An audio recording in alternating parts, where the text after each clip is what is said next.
David always says I have a weird affinity for finding and playing with puppets at the thrift store, which I just don't agree with. Do you? Hey everyone, thanks for joining me today. I have a haul video from what I got the last time we were at the Goodwill Outlet or the bins. I went in with a mindset to look for 80s toys, specifically action figures, because those have been really hot for me right now.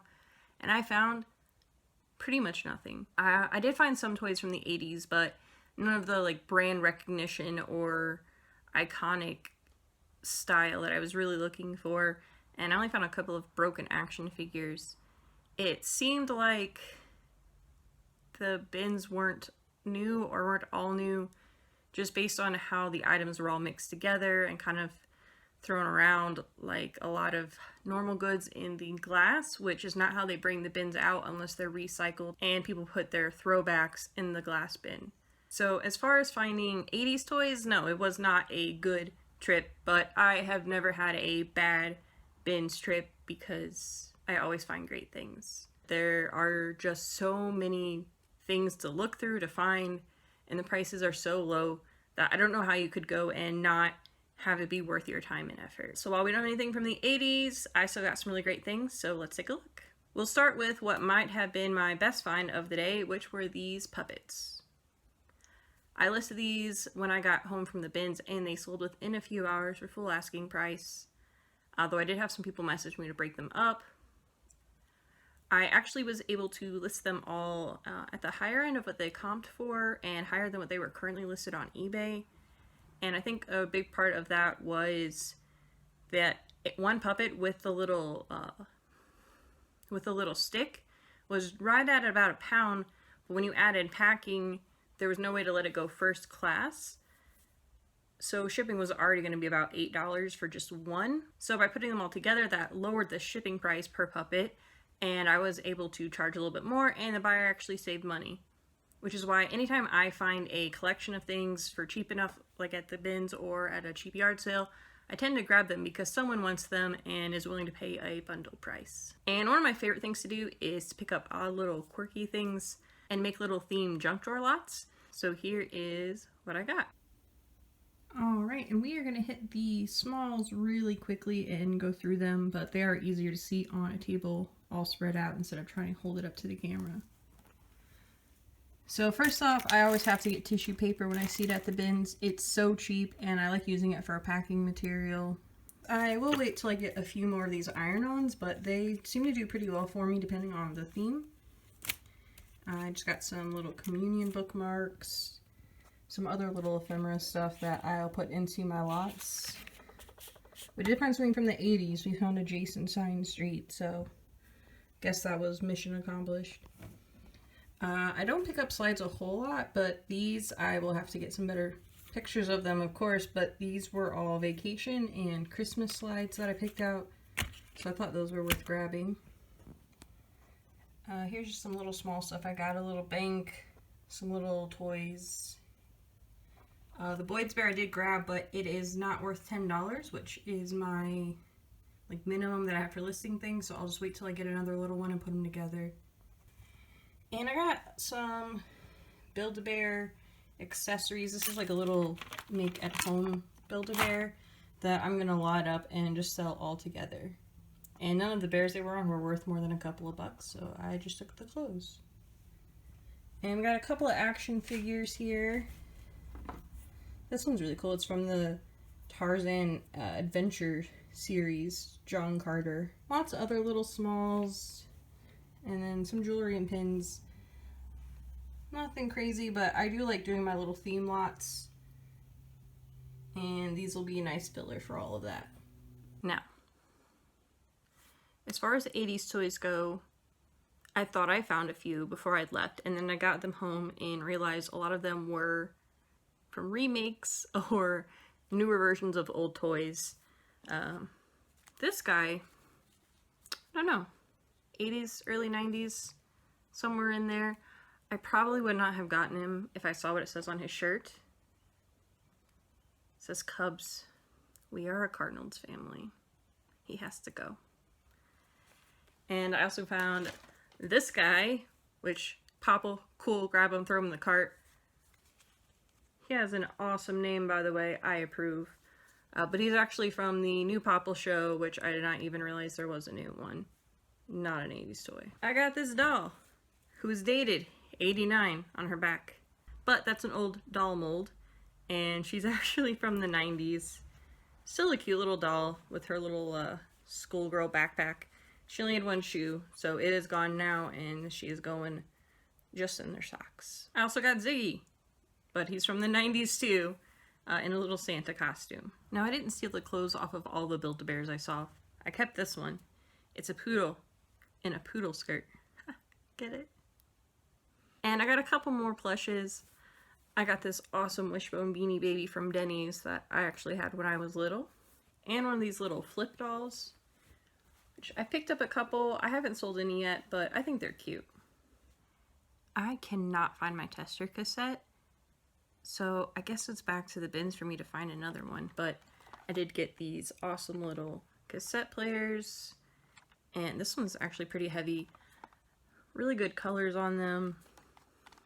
If these were new, they'd be worth a lot more money, but even used, people like getting the same ones they had when they were kids. I did not go through the clothes, but on my way to the bins at the beginning, I found this shirt. It's a kid's shirt, which means it'll probably be a little bit slower of a seller, but it's so light and takes up almost no room that it's worth hanging on to. I actually grabbed this thinking David would want it. It is like a secure backpack. You lock the zippers in with a code, but he didn't want it, so we'll go ahead and list it. It's brand new. Now, I did have a couple of bad buys, and that is 100% me not checking things thoroughly before I leave the store. But luckily, since it's the outlet, it didn't cost me a whole lot to learn my lesson. First, I got this awesome hat, which seems pretty great, except it's been cut in the back to a specific size, which is very small. I also got this pillow, and I was kind of confused why it had a Goodwill sticker and didn't sell in the store for $2, even though there were no stains anywhere on it. There is, however, a little bitty rip. Luckily, it's just a pillow and doesn't weigh very much. I also got this golf club cover. Some brands are worth grabbing. I usually just check them while I'm there.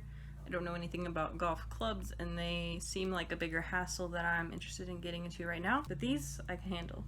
And because it was pouring down rain and I parked in the furthest corner of the parking lot and then decided to buy books, I looked around for a bag to protect them from the rain, and I actually found this really cool Converse.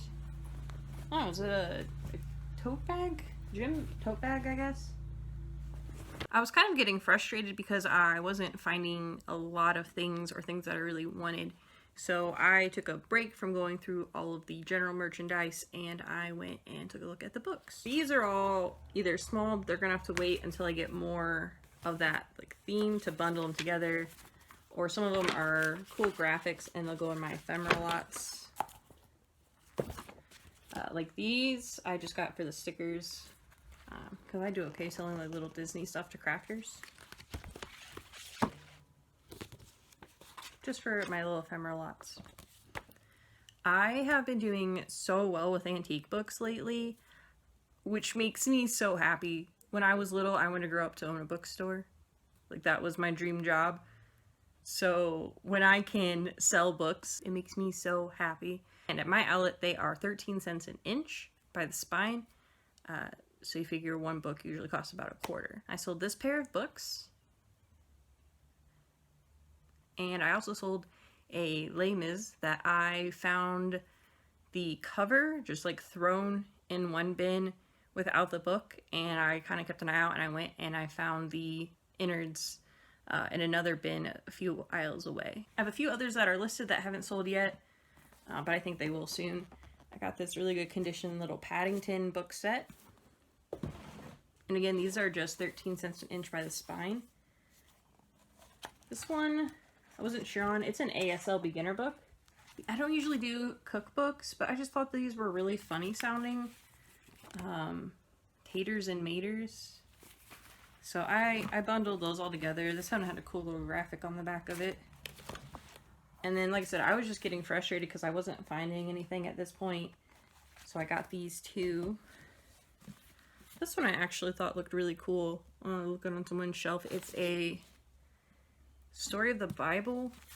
Unfortunately, there's no copyright or printing date in here or anything. So I think it'll take a little bit longer to sell because I can't throw up an exact date on it.